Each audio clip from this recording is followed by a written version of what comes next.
Hey folks, I'm Nate Swick, your trusty, I guess, host of the American Birding Podcast, and I'm joined once again by Greg Neise of our webmaster here at the ABA for one of our hopefully more regular talks about bird identification. And I got another thing going on here. All right, bird identification. Greg, how you doing? How you self-isolating? Greg, can you hear me? I can hear you, but hang on. I'm getting a little feedback, so just hang Okay. on a You second. got something on your browser and you got to figure out how to turn it off. No, It happened to me I too. just have to turn off the sound. There we Oh, right go. on. Now I Yeah. can hear you. All right, Can you cool. hear me? Yes, Everything's good. absolutely. Everything's great. We're looking good. I'll ask again. How's your self-isolating coming? Um, well, being the webmaster, this is just my normal That's life. right. Yeah, It's that's like true. everybody's getting a taste of what my life is like. Yeah. So, Yeah. The only difference with me is that I've got my kids home and occasionally they may or may not burst into the room that I'm using because this is where the PlayStation is. So if my son comes in wanting to use that, he's going to have to wait for a little while.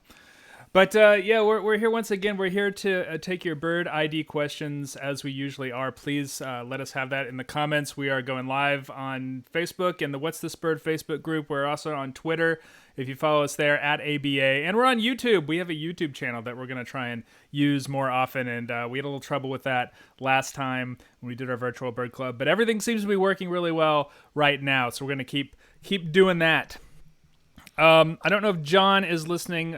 If you want to let me know, John, in the comments or back channel, if the mics are even. I think they should be pretty good. We changed a little bit from last time. But yeah, we've got some bird questions. I've got some stuff that has been shown up on the What's This Bird Facebook group in the last, I don't know, the last day. I just grabbed the last 5 or 6 interesting images so we can have a look at it. But first, before we get started on that, I do want to make a little appeal as an ABA person. As you know, like many organizations, the ABA has been hit by this COVID-19 emergency, largely because our ad revenue and our trips that we get revenue from have been essentially put on hold for a lot of it. So if you want to join the ABA, we are making that as easy as possible right now via a special code. It is Birdwell 2020, all caps, no spaces, Birdwell 2020. If you want to go to aba.org/join and join the ABA and use that code, you get $15 off a membership. This is the best deal we have ever given. And that is individual, household, or e-memberships. That makes our e-membership something like, what is it, $20 now. So that's pretty sweet. It does not apply to our student membership, which, as always, are actually, e-membership would be half. What did you say the discount is? $15. Yeah, so that Oh, makes so e-membership is $15. it's half price. It's half price. Which is you think about that, you're getting an ABA membership for $1.75 a month. That's a good deal. That's less than a cup of coffee at Dunkin'. It is, which you're not going to anyway because they're closed. Exactly. Yeah. And So you might as well spend it on the ABA. Anyway, Birdwell 2020, go to aba.org/join. You get $15 off. It doesn't apply to student memberships, which are, as always, $25 off, which is already a great deal if you're a student. So anyway, that spiel out of the way, let's talk about birds and birding. I'm going to throw up this this image that you gave me earlier, Greg. What are we looking at here? It looks like the spread of COVID-19 across the country. Well, actually, no, because look, the Northeast is dark, so it's True. actually It's not the opposite. It's the yeah. No, what this is last night's weather radar. Mm-hmm. And so what we're seeing here is migrating birds picked up by the NORAD stations. So each black dot that's surrounded by a donut of green and blue is a radar installation, and the haze around it is migrating birds that are picked up by the radar. It's happening. It's happening. Exactly. And last night, I looked at this radar and thought, okay, we're going to. So for those of you who've never seen this and don't know what how to read it, basically anybody under the blue blobs is very likely to see new migrants this morning. And sure enough, when I got up, I looked outside, and on the one little tree in my little postage stamp bungalow yard in Chicago, there was a brown creeper on my little tree, which was a new migrant and was a brand new yard bird for me. Oh, nice. So bringing my yard total up to 88. Yeah. Um, but yeah, not bad for a 20 by 20 brick patio yard. Isn't that the Um, truth? Yeah, that's the 20 feet brown by creepers are 20 so feet by weird. 20 feet. If they find like a weird place to be, they will go there. So I used to take part, and I still do take part in a birding festival on the Outer Banks of North Carolina, the Wings Over Water Festival, and we do a big day, Outer Banks big day trip. And there's this old Coast Guard station that is on pylons out in the middle of near Oregon Inlet, on the south side of Oregon Inlet. It's just surrounded by dunes. And for like 3 consecutive years, we could go there, and we found a brown creeper like hanging out on the pylons in the middle of like ocean on one side, dune on the other side. And there's this is the only thing that looks like a tree in miles around, and I found it, and that's where it was. And we could almost guarantee that we'd get brown creeper there every time. Now, Pretty neat. what's even neater is that if there were a way to track that bird, uh, it might be. I wouldn't be surprised, but it would be mind blowing to discover that it was the same bird Yeah. Oh yeah. I would totally. returning Yeah, it to wouldn't that surprise me. spot that it discovered Yeah. and just returned year after year because Yeah. it knew that spot. Yeah. Yeah. Um, Totally. but yeah, so people in the Mississippi Valley, um, and Texas, coastal Texas, and the Mississippi Valley, and the Ohio Valley. You've got birds today. You've got new birds, and Yep. you're probably seeing things like brown creepers, hermit thrushes, eastern phoebes, The early maybe ones. another The early ones. influx of robins, things Flickers. like that. Yeah. Flickers are birds that show up right now. Yeah. Yeah. So So, okay. without further ado, if anyone has any questions about bird identification or birds at all, leave them in the comments of any of these various streams. We're trying to monitor them as best we can. I've got a monitor right here in front of me. I've got a monitor over here. I'm trying to keep everything together. But please let us know. Leave us a comment. Ask us anything. I did have one cool question that came in via Twitter from Andy Boyce. Hey, Andy. How you doing? He asks, there are many classic ID challenges, white-headed gulls, empids, small accipiters. What are your most underrated or overlooked ID challenges? What do you think, Greg? Boy, I'm going to punt that for a minute. What's yours? I got my kind of go-to for that sort of question is Sterna terns, small Yeah. white terns, the Arctic common forsters.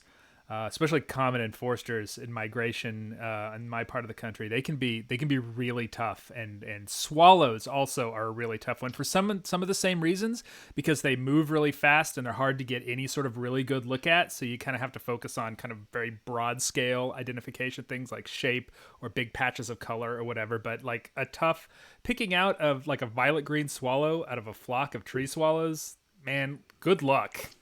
It can Now be tough. I'm gonna go maybe a little bit in the weeds here, but not really. And you'll understand why in a second.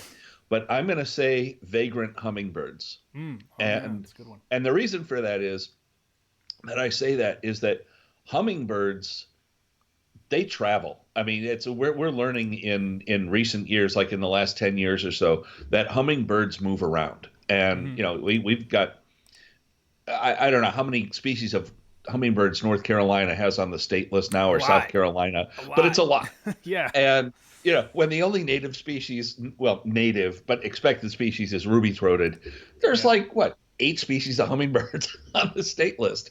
Yeah. And the reason I say that is because people are so enamored of hummingbirds, and people have hummingbird feeders left and right, but they don't really look at the hummingbirds on their feeder. They're just like, oh, I got a hummingbird.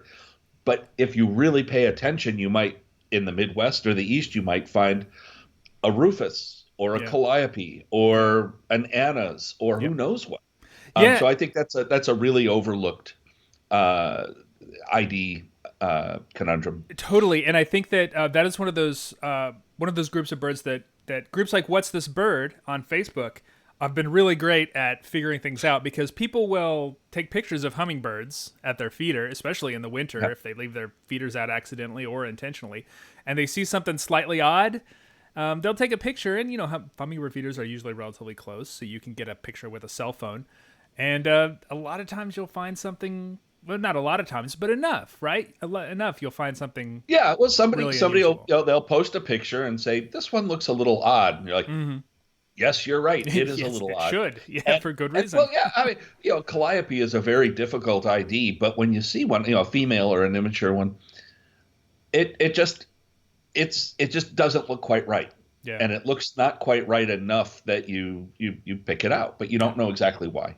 Yeah, See, Brian. and what's this bird's been really good at picking that out. Yeah, and Brian Tinker has another one in the comments on Facebook. He says, "Try picking out a vagrant brewer's blackbird among 1,000 rusties 5 minutes before dark." Yeah, blackbirds too. And Oh, he had to throw in the 5 minutes before dark. when he commented this, it brought to mind my trying to find a yellow-headed blackbird among giant flocks of red-winged blackbirds in the eastern part of North Carolina, where we get flocks in the millions of red-winged blackbirds this time of year. And you will never find as many weird leucistic red-winged blackbirds as when you're looking for the big white wing flash on a yellow-headed blackbird. I have seen more. I still don't have yellow-headed blackbird for my state, but I have like tons of weird leucistic red-winged blackbirds Yeah. with big weird spots of white in their wings or their tails, because that's what you're looking for. Yeah. Now, one thing with rusty blackbirds, just kind of in general, when you're trying to pick them out of flocks of migrating blackbirds, is they love to make noise just like all blackbirds do, and they set their song, their calls are unique, or at least distinctive. And so you can get a big noisy flock of blackbirds and fairly easily pick out the rusties when they're making noise. Yeah, yeah. John Lowry has another one.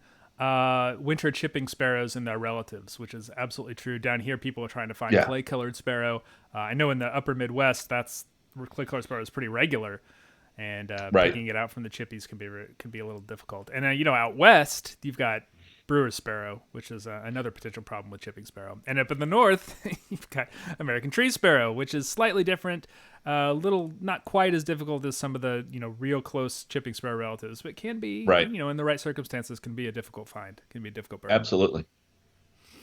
Tyson Smith says hello Tyson. Stephanie Garceau, everyone on furlough. That's why we're doing this. You're sitting at home. You're staring at your feeders, maybe. You want to talk about birds. We are here to help. We want to talk about birds with you. Should we go back to some more What's Yeah. This Bird images? Absolutely. All right. So I'm going to Okay, throw... hang on. Bob Dolgan says lesser versus greater scop will still trip me up occasionally. It actually trips me up a lot. And I know. You should hang on because I got a picture. Coming Hang up. on. Yeah. So We'll talk about but that specifically. that's not I don't know how you frame that question at the beginning. If it was overlooked, it's like, no, scop is not an overlooked idea. Yeah, it's probably not underrated. That's a classic one. It's tough. I mean, it's a legit one. I've been doing this close to 50 years, and it just identifying scop from photographs is one of the hardest things. Extremely hard. Yeah.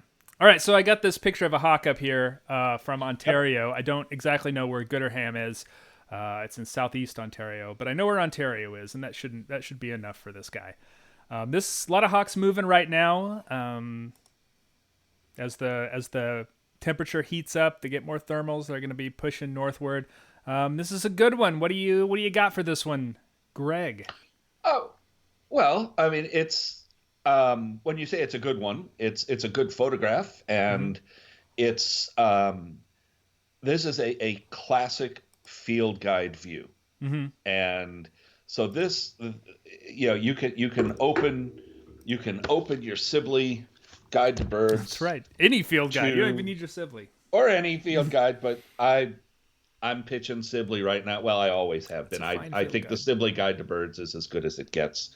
But you can open up this page with all the flying hawks, and you can just look at this picture and go through and immediately pick this bird out because it's an adult and it's showing all of the relevant field marks just perfectly.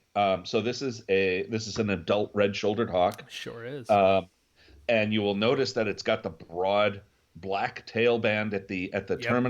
terminus of the tail with the narrow Little white skinny white band ones. above it. That's right. Um, it's got the red breast and underwings, Mm-hmm. and it's also showing the pale crescents, That's although right. not quite as well, but Not it's super showing well in this enough. picture. Yeah. Yeah. But That's why I enough. chose this one. Yep, you can see a hint of the pale crescent Mm-hmm. in the outer primaries. Yeah. So I wish I could put my wish I could I wish I could draw a circle. Maybe I can. Right in there. Right in there is where you, oops, now I disappeared. Under shape. All right, but that's where it's going to be. That's sort of the thing you want to look for. And also, these shapes are sort of the shape of the wing is sort of distinctive. Broad-winged hawk generally. I'm looking at this kind of indentation between the bulging secondaries and the primaries. Broad-winged hawk has more of a paddle-shaped wing. It seems like for me, Mm-hmm. and this one's kind of a longer. Makes the wing feel a little bit longer on a red-shouldered hawk. And you mentioned that Yep. pale crescent in the primaries. This one from Toledo, Ohio, Yep. shows it a little bit better. So you can see that big white thing in the way. I'm going to try and draw a picture of it. That one, right in there, and then I cover it. I wish I need to figure out how to use PowerPoint a little bit better. But yeah, that's sort of what you're looking for. That red-shouldered hawk. You can see that shape of the wing as well. Really good. Mm-hmm. Red-shouldered hawk's on the move right now, so definitely a bird that you're probably going to see soaring over. It's still a tad early for broad-winged hawks in much of the continent. We don't have them here yet. Usually start seeing them in mid-April, so we got another couple weeks yet, seems like. I don't know when they start showing up where you are. Yeah, they're showing up. Yeah. We've got some building nests right now too. Oh, really? Oh, wow. Yeah. Maybe I need to get out more and stop self-isolating so I can find some birds. Stay home. That's right. Everyone, stay home. Stay home. This is what we have to do. So Yep. I want to thank everybody for posting these things on What's This Bird. This makes our job a lot easier. It's a lot of fun to just pull pictures directly from the group because y'all have really great bird ID questions. It's always good. And again, I want to draw your attention to, what is it? This way. The Birdwell 2020 code. If you want to go to aba.org/join, there's no better time to join the ABA than right now. I don't know when we're going to offer this again, but you can use Birdwell 2020 when you check out and get an ABA membership for $15 off. Join the ABA today. Join it soon. You'll be able to get the next magazine, the next issue of Birding magazine in your mailbox or electronically if you get the e-membership. All right, what we got next? I got some goals for you. It's a good time. Although, important to note, this was not a photo taken recently. So thank you for whoever put this up and put the appropriate date that you took this image, because that is important. That helps us a lot. This is from Manasquan. I don't know if I'm pronouncing that right. New Jersey. My guess is this is coastal New Jersey. Just a guess. What are we looking at here, Greg? Well, we can cut straight to the chase and say we're looking at small gulls. Small gulls. But how would we tell that from small terns? And it's kind of, when they're flying past quickly.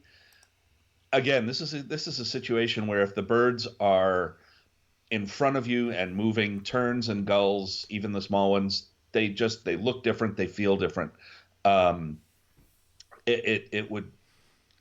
You're not going to mistake a gull like this for a tern usually, or vice versa. Yeah. But okay, so these are two small gulls. And the first thing we notice in the bird closest to us there at the bottom is it's got a big white flash in the outer primaries. And that contrasts with the rest of the bird's wing. And that narrows it down to two species that we have regularly. One is quite common, and the other is quite rare. Uh, the common one is Bonaparte's gull, and the rare one is black-headed gull, which is a Eurasian species. Unless you are in Nova Scotia or Newfoundland, where black-headed gulls show up regularly. It might be Um, annual in New Jersey as well. yeah, It I wouldn't mean they're surprise me. showing up. They're showing up more and more in the east Yeah. and in Alaska, um, but they're still pretty rare. Hmm. Um, but on that same bird and on both of them, you can see the underside of the distal wing, the other wing, uh, that's white, and in black-headed gull that would be dark. Mm. You would see the underside of the primary That's is right. dark. Yeah, right. Um, Um, also the bill is rather thin, and I believe even in this plumage, black-headed gull would show a reddish bill. yeah, I think you're exactly right. And you can see the feet here on the upper bird are. So did you say feet? I was thinking about I was I thinking said about something. bill, but Bill. Yeah, the feet are good too. I think the Bonaparte's tends to have very pinky feet, and black-headed does not. But I have not seen very many black-headed gulls. I chased one earlier this spring, and I did not see it, and it was kind of disappointing. Back when I was still able to get out. But yeah, yeah, and you mentioned tern-like gulls. There are gull-like terns as well that you may see sure. soon, and that's mainly a Caspian tern, which has kind of a short tail and kind of a big head. Looks more like a gull than many other terns, but yeah, they fly like terns, and I think that's sort of the big thing to focus Yeah, on. Very buoyant, and by that I mean that when they flap down, like you can kind of see their body go up, so they're kind of woo woo woo bouncing a little exactly. bit along when they're flying, and that's when people describe flight as buoyant. That's sort of what they're focusing on, what they're looking at. But yeah, Bonaparte's definitely has that. They're very graceful in the air for sure, Hmm. and they are moving a lot right now, and a lot of them are even showing like the full black head. So they molt pretty early. So if you see Bonaparte's out now, you'll probably see him with a black head. And let's go to the next bird we have here is another hawk. This one's from the western part of the continent. I wanted to give some love to the folks out west too. This one was taken yesterday, so this is a an early migrant as well. Um, pretty common migratory hawk in the western part of the continent. Take it away, Greg. Hmm. Um, well, we can see on this bird that it's well, the first thing we notice is that it's got long wings, Oh yeah, all the and way to the tip of the tail. the primaries come pretty much to the tip of the tail, Mm-hmm. and that rules out most of the buteos, which this bird is. Um, and we also see that it's got some white on the face, and the back is rather plain. Mm-hmm. And we'll just cut to the chase. The wings, the wing length really identifies this bird as a Swainson's hawk. Swainson's hawk. Yep, one of our most migratory raptors. Don't they go all the way down to Argentina every year? They travel a Yeah. long way, and they come back pretty early, chasing the insects. They're primarily an insect-eating hawk. I always like Yeah. the name Grasshopper Hawk better for Swainson's hawk. I'm not a fan of the honorific patronyms, but it is what it Yeah. is, and it's what we have. Swainson's hawk. So those of you on the western part of the continent definitely be looking out for this bird. They are moving through now. Moving on, this is another classic early spring bird across much of the eastern part of the continent. This one's from Washington, D.C. Did not give us the specific date, but I don't think we really need it. No. This is from March, and man, I bet you could go out and find one of these birds right now if you're in the eastern part of the of North America. So Nate, just glance at that bird and glance away quickly, like 1 second, and look away. What's the number one thing that stands out I see the when you dark glance at head, that the bird? dark head, Exactly. and the bright white chest. Those are the things that But stand out when I see this bird.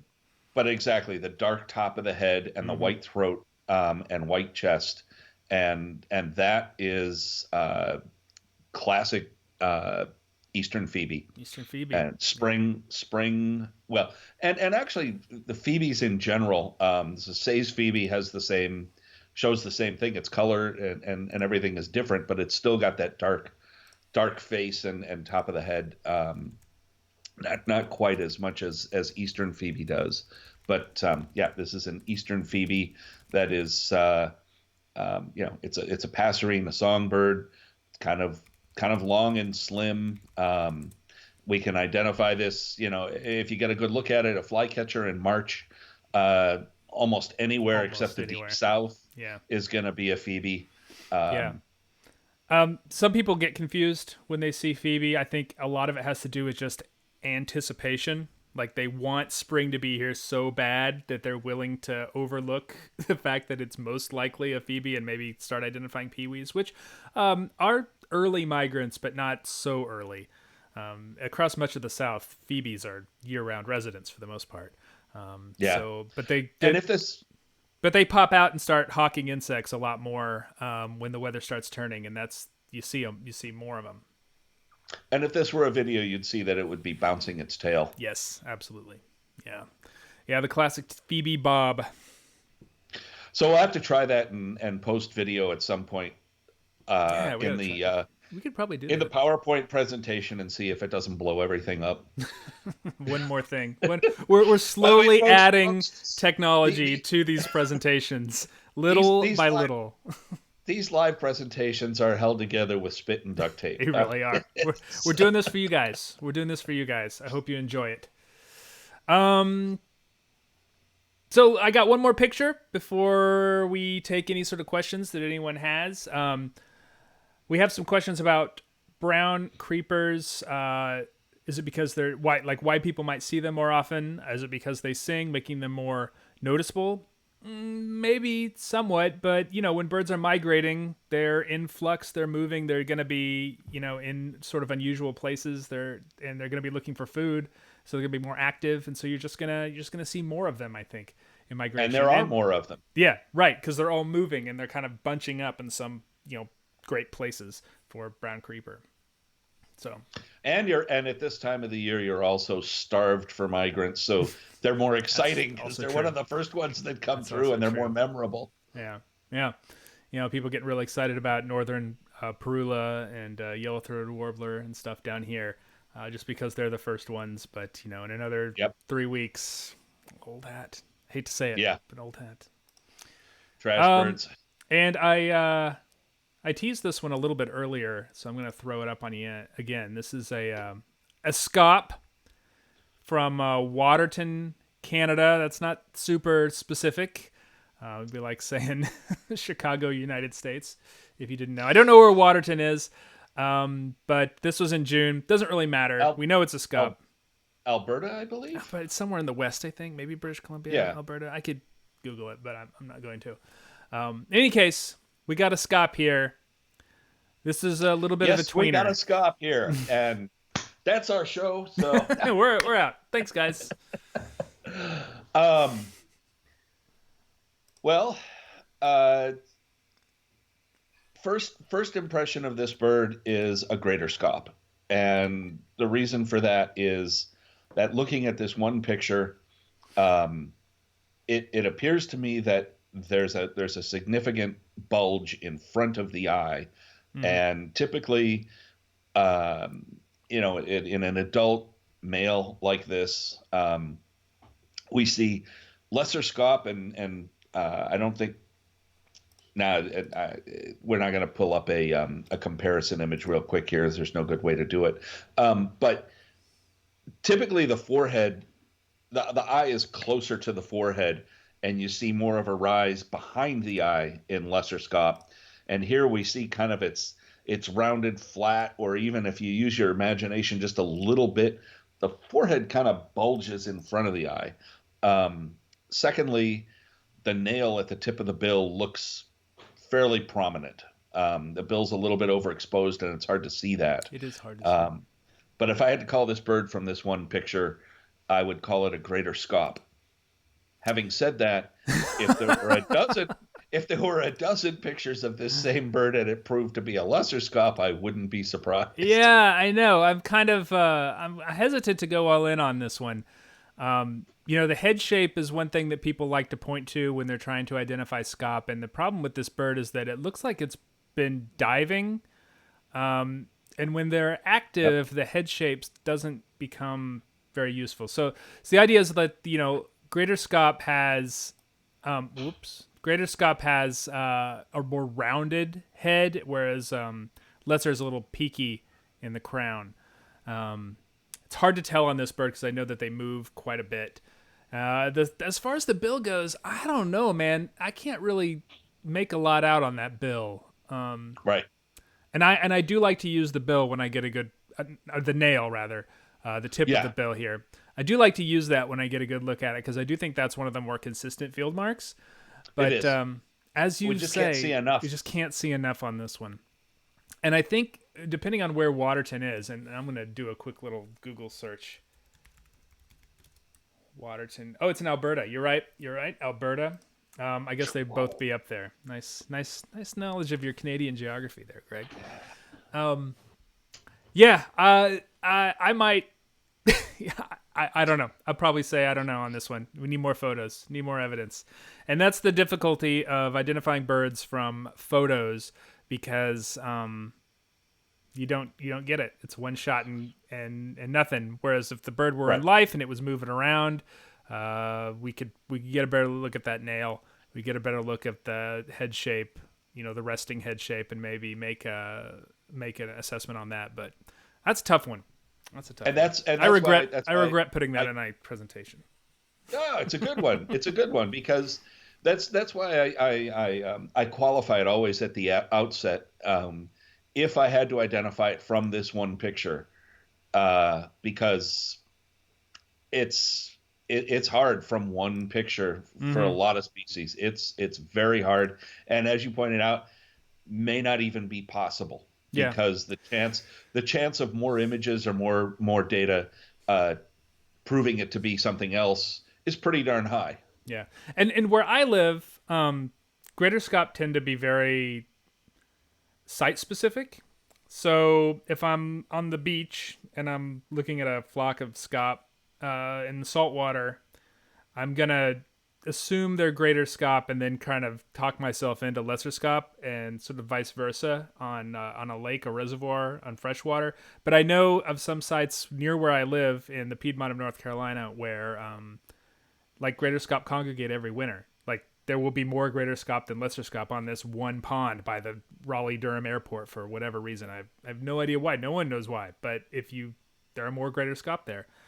Beyond that, yeah, I think they both breed up there in Alberta, in Western Canada. And it's those kinds of rules mean nothing in the Great Lakes. I mean, Chicago harbors right now. Both got both. Yeah.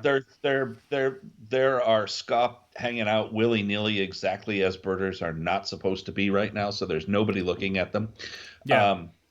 And John Lowry mentions the old green versus purple head field mark should be completely tossed. He's absolutely right. That's one that are still in the field guides, but I've seen it both. It depends a lot on how the sunlight is hitting the iridescence on the bird. And even this bird, it looks like it's maybe even in a little bit of molt because there's not a lot of iridescence on the crown. It's June. They probably already laid eggs, so they're starting to molt already, coming into eclipse plumage. And that's an interesting tangent we can get off on here for just a little bit. Sure. Those iridescent colors, anything from a duck's head to a hummingbird's gorget, or the back of or a starling, all of those iridescent blues and greens are not actual pigment. They're caused by the structure of the feather. So the color you see is see how to phrase this properly is absolutely reliant on the observer's angle and to the light reflecting off that surface. So as the bird moves, those colors change and shift. And birds, especially hummingbirds, can control that. So you'll see like one of the most spectacular things in that sense is watching a male Lucifer hummingbird, where they will swing around and turn that gorget like a beam and flare the gorget, and suddenly it goes from a sort of a dull reddish blackish as a boom, it comes on like a light, and then they turn it down and turn it off. And birds of paradise are, if you've seen the Nat Geo videos of birds of paradise, Mm-hmm. it's amazing how a bird that's just black all of a sudden it goes and it's flashing, vivid neon green, and then turns it off. All right. All right. So I got one more for you that I just came in from Eastern Montana from Andy Boyce on Twitter. And I'm going to throw it up on here, Greg. You may see it. I know there's a little bit of a lag, but it's going to pop up on Facebook at any time now. So it is a vireo. It is a solitary vireo, which are another one of those sort of notoriously underrated, difficult IDs. And what do you think of this guy? Where is it? Eastern Montana. I know. Yeah, that doesn't help because I know what you're thinking. And this is recent? This is, I guess, Andy, it looks like August. Sorry, August. It's a solitary vireo. Right. It's a slash. It's a slash. Yeah, so there if you're familiar with solitary vireos, if you're familiar with your field guide, there are two western solitary vireos when that species was split. In the east, we have it pretty easy. We have blue-headed vireo. But in the west, they have it a little more difficult. So there is the plumbeous vireo, which is found in the interior west, and the Cassin's vireo, which is found closer to the coast, to the Pacific coast. And the difference between those two is a matter of degree, wouldn't you say? I mean, that is a tough ID. And so I don't even know what you look for because I don't see either of them very much at all, but the yellow on the sides maybe swings a little bit more Cassins, but the grayness generally on the upper part looks a bit more plumbeous. Well, I mean, the classic, I was just checking that range because I'm dyslexic and it seemed backwards to me, but that was absolutely correct. The field marks that are considered classic are the gray, the way the gray face sort of would. In this case, you'll see it's kind of rather well demarked at the malar, but as you get down towards the neck, it kind of diffuses, and the blue gray head sort of fuses in with the back, but the back's got a green tinge to it. Yeah. So this bird's just kind of squarely in the middle of everything. Yeah. I wouldn't call this bird to species from this one photo. And then, it's late August, right? So right. They're probably extremely worn. So the feathers may not be the true color that you would see in, say, May or June. So you're getting kind of a... Yeah, that's a good one, Andy. You stumped us. And I don't know that, and we can't see the wings or tail well enough to actually age this bird, I don't think. Yeah, I wouldn't try anyway. So, I don't know that stuff. Yeah, this is one of those ones you just got to let go. Yeah. Yeah, so if anyone has any questions or some photos you want to throw up there, I can try and put them in our little presentation as quickly as I can. Please bear with me if I can't. But we have another question from, and I'm so sorry if I mispronounce this, Sohai Bawan, who asks, do cackling geese and Canada geese hybridize? And the answer to that, of course, as John Lowry says, yes, they do. So, yeah, I know. Will you ever knowingly see one? Yeah. No, you won't. Yeah.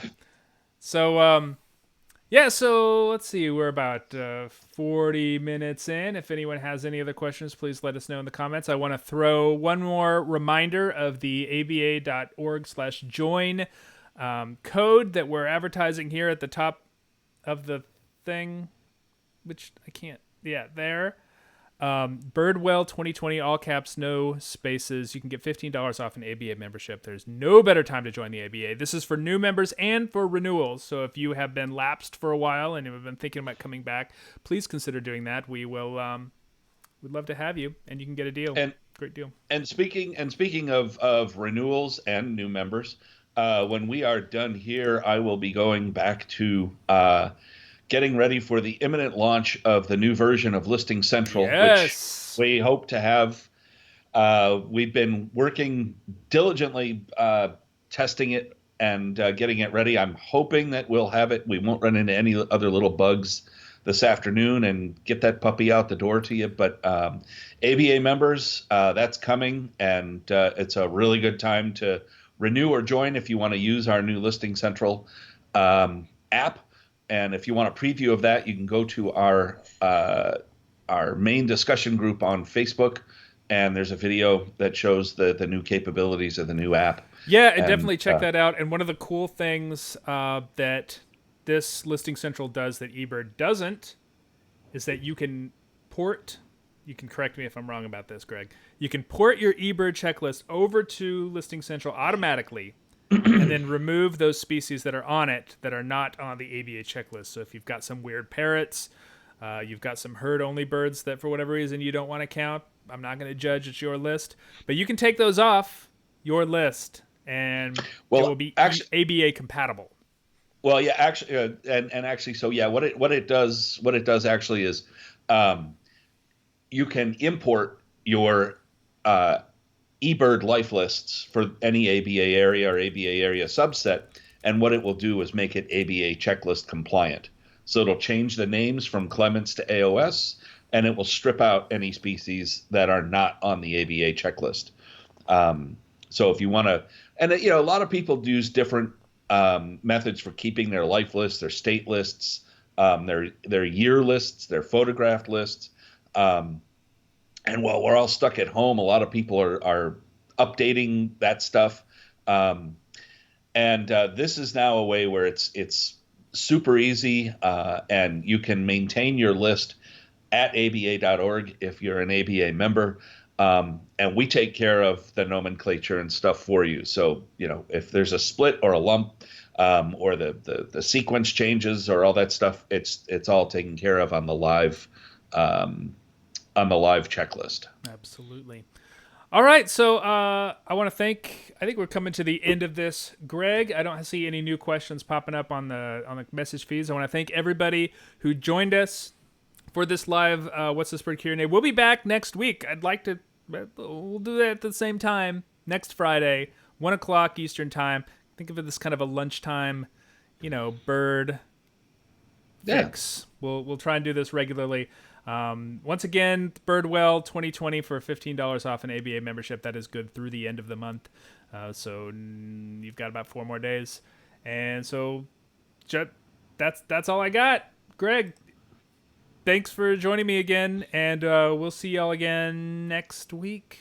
Thanks. Take it easy, folks. Bye. Stay inside. Stay inside. Stay healthy. Later. Bye.